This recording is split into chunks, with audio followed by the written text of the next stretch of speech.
Vamos a grabar la clase, ¿ya? Y bueno, vamos a ir repasando un poquito para que, digamos, estemos claros por dónde viene este último tema que vamos a ver de nuestros sílabos, ¿no? Muy bien. Con ustedes tengo mañana y pasado mañana también, ¿no? Sí, perfecto, 2 días, muy bien. Entonces sí terminamos muy bien con ustedes. Bueno, habíamos visto lo que era el procedimiento de ejecución coactiva, en donde les explicaba que era un mecanismo que el legislador había contemplado dentro de la legislación tributaria, en virtud de que le da una potestad, digamos, especial para que el Estado pues, pueda perseguir directamente el cobro de sus obligaciones o de las deudas que cualquier ciudadano que sea contribuyente pues tenga que realizarles un pago, ¿no? Bueno, en virtud de aquello se implementó un trámite, ¿no? Relacionado con el procedimiento de ejecución coactiva. Bueno, hay quienes dicen que esto es un juicio, de qué naturaleza es. Lo habíamos explicado que la doctrina había dejado claro que era un expediente administrativo de un proceso o un procedimiento administrativo. Simple y llanamente, con potestades especiales, ¿sí? A un ejecutor y no un juez, como antes se lo denominaba o como se los denominan, ¿no? Jueces de coactiva. Pero bueno, tiene, digamos, esta connotación de juez porque tiene la facultad o la competencia para poder implementar medidas precautelatorias. ¿Ya? Es decir, que en esa potestad, de manera directa, la administración tributaria, a través de este procedimiento, puede, digamos, garantizarse el pago a través de este mecanismo preventivo, ¿no? De pago como es garantizar que las personas no se vayan del país con prohibición de salida o arraigo, ¿no? Es decir, con medidas personales, ¿no? Y también otras de carácter patrimonial, como son los secuestros, o las retenciones o las prohibiciones de enajenar bienes.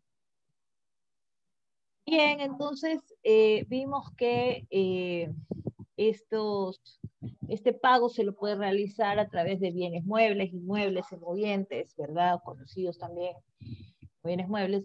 Y bueno, cuáles son o cuáles no pueden ser, digamos, retenidos o embargados, y más adelante lo vamos a ver. Habíamos entonces explicado todo este trámite, ¿verdad? Y habíamos dicho que para poder revertir este tema de, eh, de las medidas precautelatorias, pues se tenía que dejar una garantía o un afianzamiento del 10% que cubra inclusive lo que son las costas o lo que cuesta, ¿verdad?, implementar este procedimiento de ejecución coactiva, porque la administración tributaria pues hace un esfuerzo, ¿no?, para instruir y implementar a un juez de coactiva, a un secretario, a un abogado impulsador y otras actividades como por ejemplo para lo que vamos a ver el remate, la subasta, que harán publicaciones y otros gastos que a las largas son las costas que pagará el deudor por tener que tomar esta medida extrema, ¿no? La administración de recuperación de su cartera vencida, digámoslo así, ¿no? O de sus deudas. Bueno, realmente de las deudas que le han sido pues generadas, o sea, créditos, ¿no? Sí. Bien. Bien, entonces, como les explicaba, Eduardo, no me desconectes tu micrófono. Quédate ahí cerradito porque se oye mucho ruido. Creo que estás en tu oficina. Bien. Entonces, ¿qué podía hacer este sujeto pasivo frente al inicio de este procedimiento coactivo? Bueno, la primera, que es lo que, digamos, el objetivo de este procedimiento de ejecución coactiva, que no es otra cosa que buscar el pago, ¿verdad? Entonces, pues el sujeto pasivo, pues lo que hará es pagar. Sí, sabe que no tiene ninguna condición o ningún pero o ninguna razón, ¿verdad?, para oponerse al pago. Bien, si no cuenta con el dinero para poder pagar la deuda, pues entonces la norma le dice, bueno, entrégueme algo de su patrimonio, ¿no? Bien, divisa bien, para que pueda ser rematado y finalmente cobrada la deuda. Dígame usted qué bien le puede entregar, ¿sí? Bueno, luego podrá también pedir facilidades de pago. Ya habíamos visto el tema de las facilidades de pago y bueno, es una opción para él y puede solicitar, se le facilite el pago a través de cuotas, ¿no? Eso se evaluará. Pero también puede darse el caso, ¿sí?, en que este sujeto pasivo se encuentre establecido en una de las 10 excepciones que establece la ley, razones por las cuales puede iniciar el juicio de excepciones, ¿no? Perfecto. Entonces, en ese momento, ¿sí?, podrá interponer este juicio de excepciones y la norma le dice que notificado el auto de pago, ¿sí?, notificado el auto de pago, después de esos 8 días que le dio para poder pagar la deuda, conocer del título de crédito, presentar tal vez un reclamo administrativo y no hizo nada, ¿verdad? Pues entonces puede, después de hecho el auto de pago, ¿verdad?, ya no puede hacerse la vista gorda y dice, bueno, sabe que yo estoy en una de las causales, ¿sí? Y le dará 20 días para que pueda implementar la acción judicial frente al contencioso tributario, ¿verdad?, de excepción a la cuota. Muy bien. Si no hace ni siquiera una acción de excepción, ¿sí?, pues entonces será directamente al procedimiento de embargo de aquellas medidas precautelatorias donde ya identifique cuál es el patrimonio, ¿sí?, y de las cuales podré poner esa prohibición de enajenar y por lo tanto rematarlo. Y fíjense ustedes los varios escenarios que tenemos dentro del procedimiento de ejecución coactiva. ¿Sí? Entonces, definitivamente, el sujeto pasivo,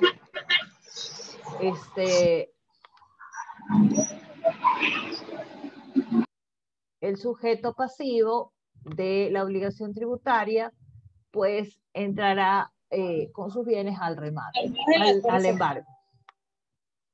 Al embargo. Muy bien. Bueno, ¿en qué consiste este juicio de excepciones, no? Bueno, en primer lugar, se iniciará con una demanda que la puedo presentar ante la misma sede administrativa, es decir, ante el juzgado de coactivas o el ejecutor, y le digo, ¿sabe qué? Yo me voy a excepcionar, y lo puedo presentar ahí, y él mandará el expediente para que vaya al contencioso tributario, ¿sí? Y dirá, bueno, el sujeto pasivo se ha excepcionado. Bueno, vamos a ver si la excepción la puede probar o no. Bien. Luego, podemos, mejor dicho, el efecto, digamos, que tiene esto es un efecto suspensivo, ¿sí? El de ejercicio de esta acción tiene un efecto suspensivo, de tal forma que para el procedimiento de ejecución coactiva, es decir, no le va a rematar nada, no le va a subastar nada, hasta que resuelva una de las 10 causales que haya pues interpuesto como razón o pretensión dentro de su demanda, ¿no? Entonces,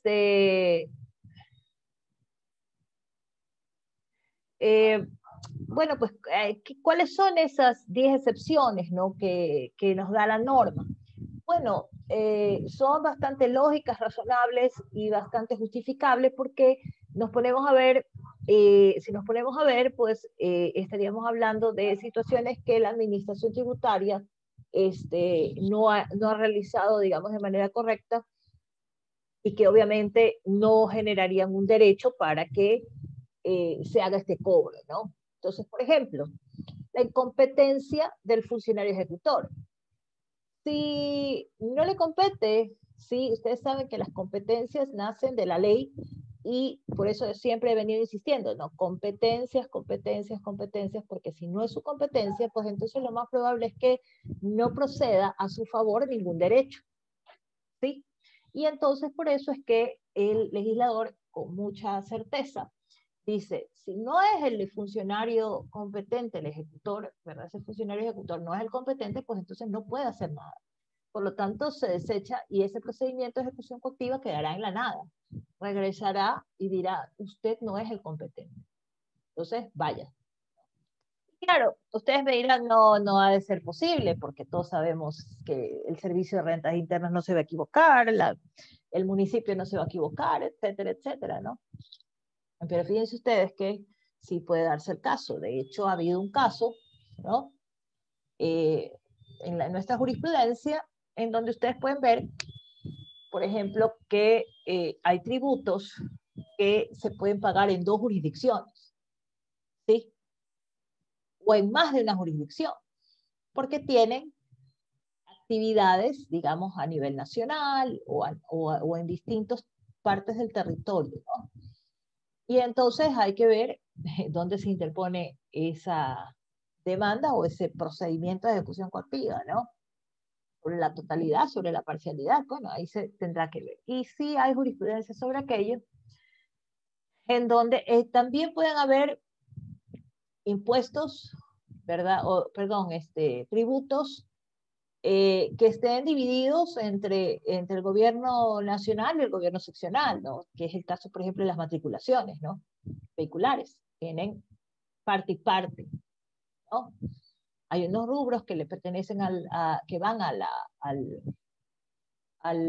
Administración Tributaria Nacional y otros a la seccional. Entonces, puede pasar, ¿no? Entonces, si se demanda o se inicia el procedimiento de ejecución coactiva y la parte o proporción que le corresponde la reclama la entidad equivocada, pues entonces habrá incompetencia del funcionario ejecutor, por ejemplo. Y legitimidad de personería. No soy yo a quien tiene que demandar, porque no soy yo el representante legal, no tengo esta condición, etc. Siempre les recuerdo un caso práctico que tuve en la aduana del Ecuador, que le hizo Correos del Ecuador. ¿Sí? Correos del Ecuador planteó un procedimiento de ejecución coactiva en contra del director financiero. Y no frente al representante legal, que era el director ejecutivo. Sí, o director general, me parece que era la máxima autoridad de la aduana. Y entonces, cuando llegó esa notificación, dije, eso es ilegitimidad de personería, así que no tiene, eso cae por su propio peso. Y así lo planteamos, ¿no? Frente al Tribunal Contencioso Tributario.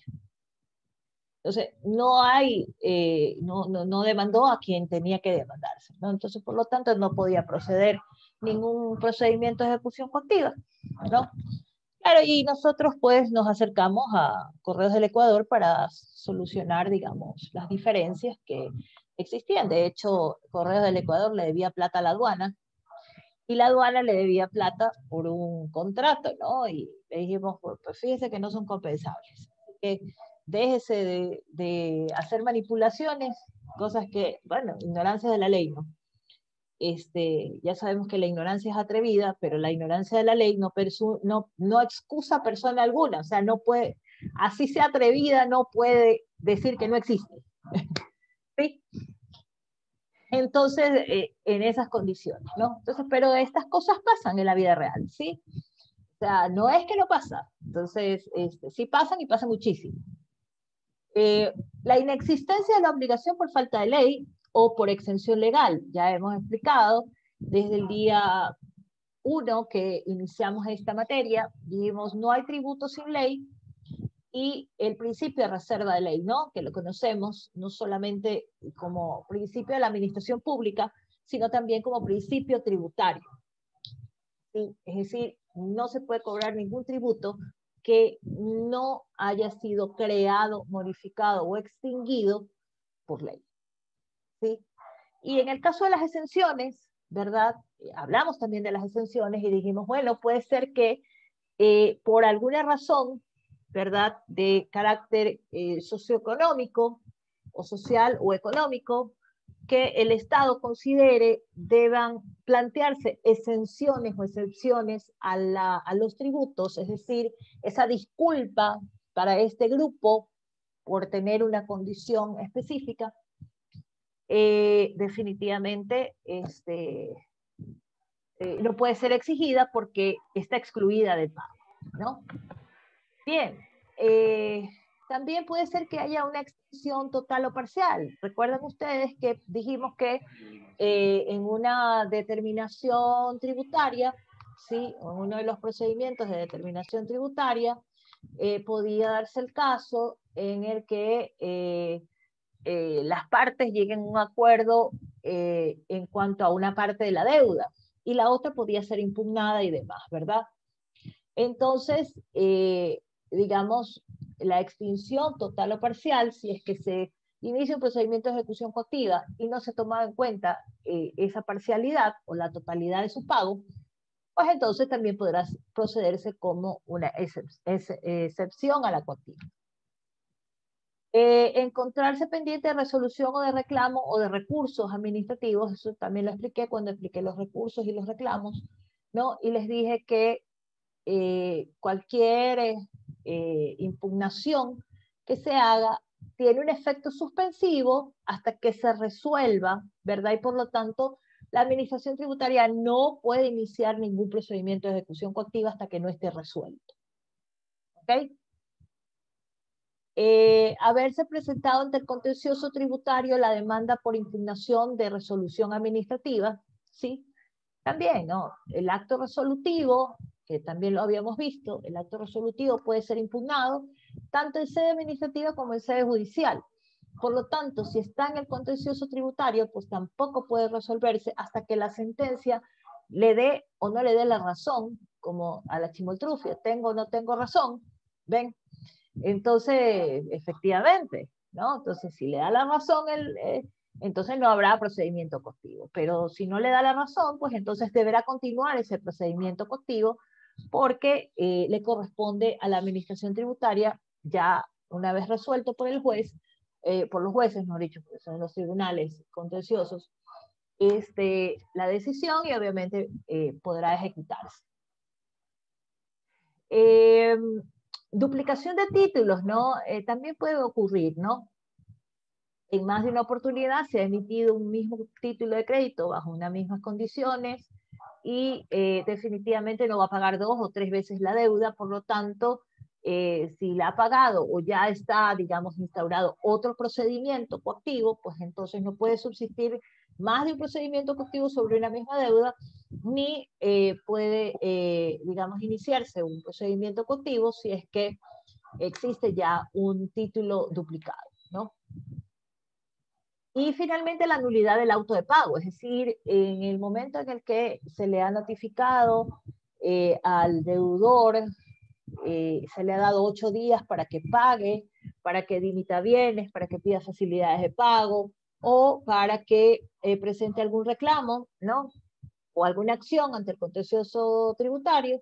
Bueno, si en todos estos escenarios, dentro del auto de pago, se descubre que ha habido una falsificación de este título, ¿no? O del quebrantamiento de alguna norma, o sea, es decir, de cómo se ha emitido ese título de crédito, pues entonces, si no reúne los requisitos, la ley pues le dice que necesitará ser declarado nulo por el juez, ¿no? Sobre ese auto de pago. Entonces tendrá esa excepción a la coactiva y se tratará sobre la nulidad del auto de pago. Bien.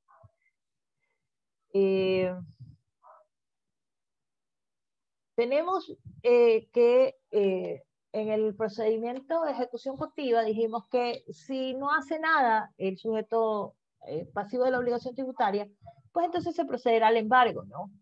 O cuando se haya resuelto en el reclamo o en la última instancia que será a nivel judicial, ¿no? Pues se deberá embargar, ¿no? Bueno, ¿y qué es el embargo? Pues es una orden del ejecutor a través del cual se localiza y selecciona los bienes del deudor que serán aprehendidos para asegurar de antemano el resultado de la ejecución. Es decir, se garantiza, ¿no? Por eso es esa medida precautelatoria. Para garantizar el pago de la deuda, para que no se desvíe, digamos, el patrimonio o el, ¿cómo se llama? O los bienes, ¿no? Que están, digamos, son partes de ese deudor y que con ellos, pues, el deudor puede dar cumplimiento a la obligación tributaria, ¿no? Muy bien. El coactivado, cuando no cancela la deuda, ¿verdad? O sea, no paga, porque eso es lo primero que le requiere la administración al inicio de este procedimiento de ejecución coactivo. Yo les dije que ese título de crédito tenía inmersa una orden de pago, ¿verdad? Entonces, si no paga, entonces puede dimitir bienes, lo tendrá que realizar dentro de los 8 días que establecimos desde la notificación del acto de emisión del título de crédito. Puede darse el caso en el que tengamos que revisar si hay bienes nacionales e inclusive extranjeros, ¿verdad? Que alcancen o no para poder pagar o cubrir este crédito. Y también la norma nos da un orden de preferencia sobre aquellos bienes que, digamos, se puedan embargar por parte de la administración tributaria. En dinero, siempre, por regla general, habrá retenciones en cuenta, ¿sí? Y no podrán moverse los dineros. Los metales preciosos, ¿sí? Los títulos de acciones o valores fiduciarios, joyas, objetos de arte, bienes con prenda o hipoteca, inclusive, afectados, ¿no? Podrán también ser parte de los bienes que puedan ser embargados. Y bienes raíces, ¿no? Y los establecimientos o empresas comerciales o industriales agrícolas, ¿no? También pueden ser embargadas. El asistente del alguacil o depositario judicial o auxiliar de la función pública, pues, decretado por el ejecutor del embargo. O sea, hay que nombrar un asistente que es un alguacil, ¿verdad? O un depositario judicial, como se lo conoce. Será quien se encargue de tener estos bienes bajo su custodia, ¿no? Bien, ¿cómo procede el embargo de bienes inmuebles? Es aquí, por si acaso, no le he podido corregir todavía, pero es sobre bienes inmuebles. Pues como sabemos, tiene un avalúo comercial, ¿no? O un avalúo catastral, ¿sí? Que lo solicitaremos al municipio, ¿no? Luego, en el registro de la propiedad, verificar el historial de esa propiedad, ¿no? Precisamente para ver si hay créditos hipotecarios, prendarios, ¿no? ¿Qué es lo que hay ahí? Digamos, o si hay terceras personas que podrían estar también en patrimonios de herencia, ¿no? O cualquier otro tipo de legado, o sociedad conyugal, etcétera, etcétera, ¿no? Entonces, eso hay que analizarlo y obviamente le corresponderá al ejecutor hacerlo.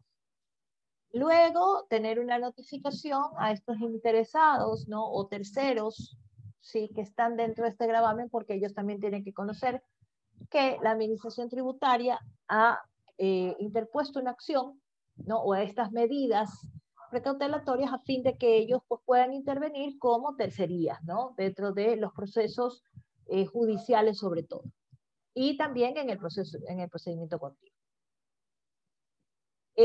Bienes no embargables, ¿sí? No, perdón, embargo de dineros o valores. Bueno, recae sobre los dineros del coactivado en el caso de los dineros. Deberá cubrir la obligación, ¿no? Más los intereses y las diferencias, digamos, que puedan darse, ¿no? Y si el proceso continúa, pues se cobrarán estos intereses, ¿no? Y las costas, ¿no? Que decíamos, ¿no? Que podían realizarse. Bien, los bonos o valores fiduciarios, fíjense ustedes, tienen un procedimiento que previo al cumplimiento de las formalidades, ¿no? Serán negociados por el ejecutor en bolsa de valores. Se imputan las obligaciones tributarias ejecutadas y si dentro de los 30 días no se venden en bolsa de valores, pues se procederá al remate de las mismas, ¿no? Entonces, eso tomarlo en consideración dentro del procedimiento. Bienes no embargables. Bueno, los muebles de uso indispensable del deudor, de su familia, es decir, hoy día yo les decía a sus compañeros, no es que se le van a llevar la cama, la cocina, ¿sí? Son bienes indispensables para poder subsistir él y su familia, ¿no? En cuanto a quienes son profesionales, sí, o de ejercicio profesional, pues los libros, las máquinas, perdón, que tengan, ¿no? La computadora o la máquina de escribir, tal vez hay gente que todavía usa máquinas de escribir, los libros, instrumentos, ¿no? Útiles, escritorios, quizás indispensables para el trabajo, ¿no? Y también en el caso de estos establecimientos comerciales, que habíamos dicho también podían ser embargados, pues las maquinarias, los enseres o semovientes, ¿no? Propios de las actividades industriales, comerciales y agrícolas que desarrollen, ¿no? Porque se entiende que digamos, la administración tributaria no es que paraliza las actividades, ¿no?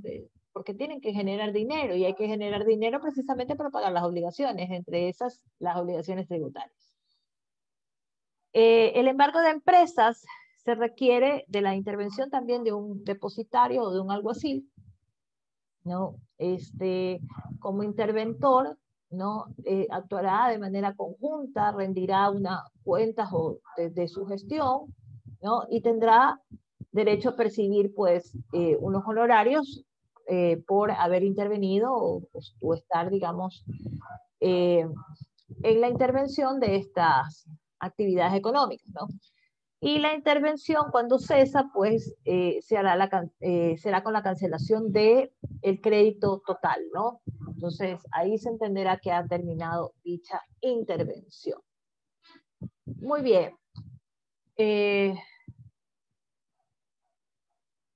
Bueno, vamos a dejar el embargo, sí, porque son 3 diapositivas y tenemos 2 días más de clases. Entonces, lo vamos a ver el día de mañana y el día viernes terminaremos con la subasta. ¿Ok? No se olviden que para el 18 ya estamos en semana de exámenes, vayan estudiando, ¿sí? Igual hasta este fin de semana yo ya tendré calificaciones y también el tema de asistencias, así que digamos cumpliremos con todo para que ustedes conozcan cuáles son las notas de sus procesos y demás, ¿no? Entonces, muy bien. Doctora. Dígame, Osvaldo. Te escucho. Hola, te fuiste. Buenas tardes, doctora. No, la doctora. ¿Habrá un tipo de cuestionario en la plataforma? ¿Cree que soy el doctor? Sí, es mi hija de 3 años que pensaba que era la doctora con la inyección. Ok. A ver, ¿qué me dices? Le preguntaba si había algún tipo de cuestionario en la plataforma o lo va a subir para los... No. El examen es objetivo, sí, el examen es objetivo, sumamente fácil, rápido de hacer, no más allá de 20 minutos, a pesar de que ustedes le dan 1 hora para realizar el examen, pero no, son 10 preguntas objetivas y así, y todas las respuestas están en las diapositivas. Todo está en el material entregado. Listo. ¿Ya? Listo, doctora. Muchas gracias. Muy bien. Bueno, chicos, nos vemos como siempre. Muchas gracias por estar aquí. Pórtense bien, vayan a clases. Cuídense mucho, cuídense muchísimo, por favor, que el COVID está en su máximo potencial. Así que, por favor, a cuidarnos muchísimo. Doctora, Gracias. doctora, yo le dije desde antes de Año Nuevo, yo le envié el correo por lo de mi asistencia, pero no, Sí. no. No, es que todavía no he revisado las asistencias. Tú Ya, que ya lo ya. Yo les dije, envíenme los correos, que Sí, yo sí, lo voy a, sé. que yo lo voy a revisar uno a uno. Yo ya esta semana comienzo a hacer mi lista, ¿ves? Entonces yo ahí te voy a poner, Ingrid, porque tú me has mandado tu correo. ¿Okay? Ya, doctora. Gracias. Muy bien. Doctora, Cuídese. Ok, chicos. doctora, como para concluir, lo que pasa es que usted nos ha aportado con el material de apoyo de las diapositivas, pero donde está la sección de queja y sí, queja falta, no está la diapositiva de queja y de revisión. El resto sí ya está todo.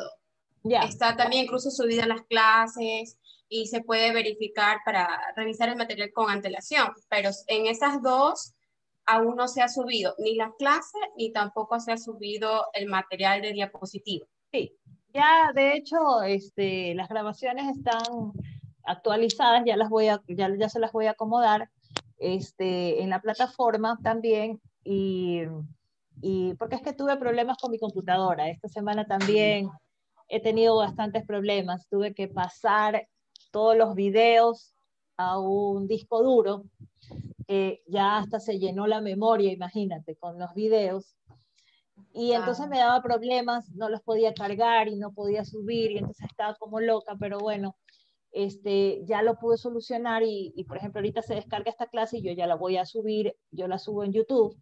Ustedes pueden, si ya conocen mi acceso a YouTube, ustedes van a ver que están todas las clases ahí, así Sí. que los pueden revisar, ya están todas las clases. Esta clase es la que me faltaría, se graba ahorita y la cargo, pero están todas Yo de la todas sigo, mis... ahí veo Sí, todas. Ya le puse a seguir y veo todas. claro, y ves todo, así es. Sí. Igual las voy a poner en el Moodle, o sea, pero también lo pueden ver, digamos, a través de mi página YouTube, de todos los cursos. Y de hecho, si ustedes ven, los videos tienen cada uno del curso que le pertenece.